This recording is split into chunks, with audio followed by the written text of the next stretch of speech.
Today we're going to be creating some thinking maps so that we can both review the conjugation of the preterite and the imperfect, and also the uses of the preterite and imperfect. Remember, these are both past tenses in Spanish, and so you need to be able to distinguish when to use one from the other. We're going to start with the preterite map, and as you can see, I've already filled in pretty much the skeleton of it, and then you will need to be putting the information into it.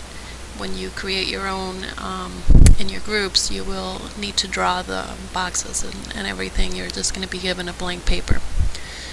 So for the uses, we will start with 5 different ones for the preterite, and then there are, I believe, 7 in the imperfect. So for the preterite, the first use is for actions that can be viewed as single events in the past.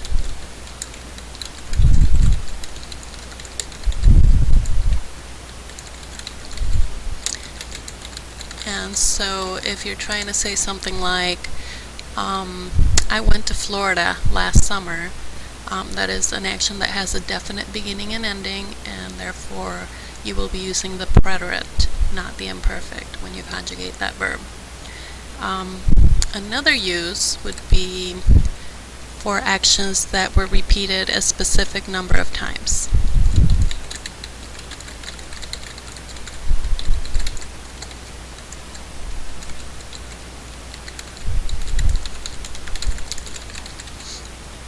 And so with the same example, then you could say something like, I went to Florida 3 times last year. So you have a specific number, there's still a definite beginning and ending, even though it happened more than once.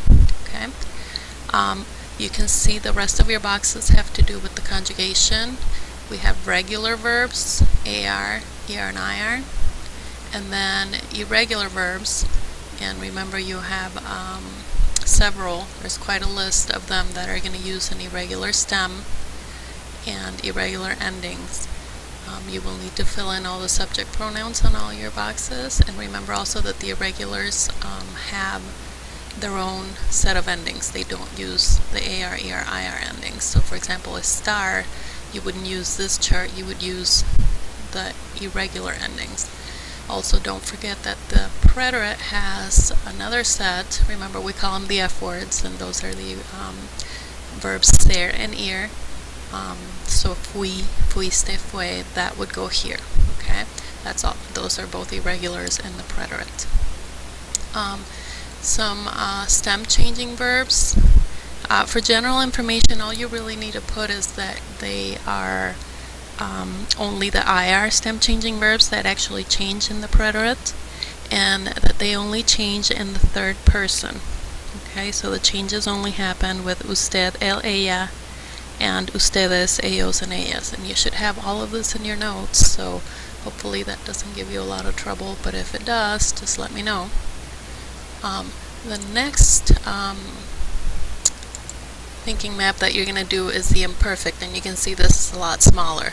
There are only 3 irregulars, and your stem changers do not happen at all in the imperfect, so there are no stem changes. Let's talk a little bit about some of the uses for the imperfect. I'll get you a couple here like I did for the preterite. Okay. So the imperfect you would use for actions that were repeated habitually or out of habit, you know, things that you used to do, customary things.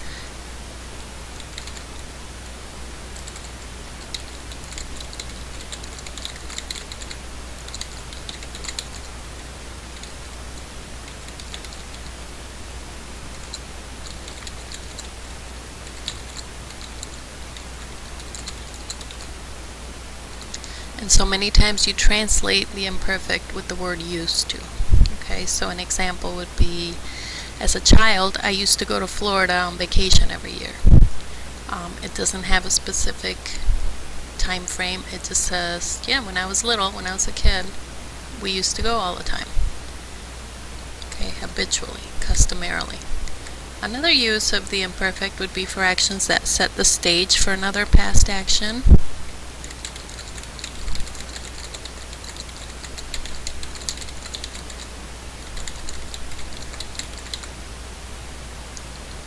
And so here you are most likely going to encounter both preterite and imperfect in sentences with this use of the imperfect. For example, I was sleeping when my plane landed in Florida. So I was sleeping would be imperfect. It's setting the stage for the actual landing of the plane. It's painting a picture. It's setting the scene. Okay, so the landing, my plane landed, that has a definite ending to the action, and so that would be preterite, but setting the stage for it, the sleeping part, the ing, would be imperfect. Okay, and again, you will need to be filling in your AR, ER, IR endings for regular verbs, and then the 3 irregular conjugations. Those charts should all be in your notes.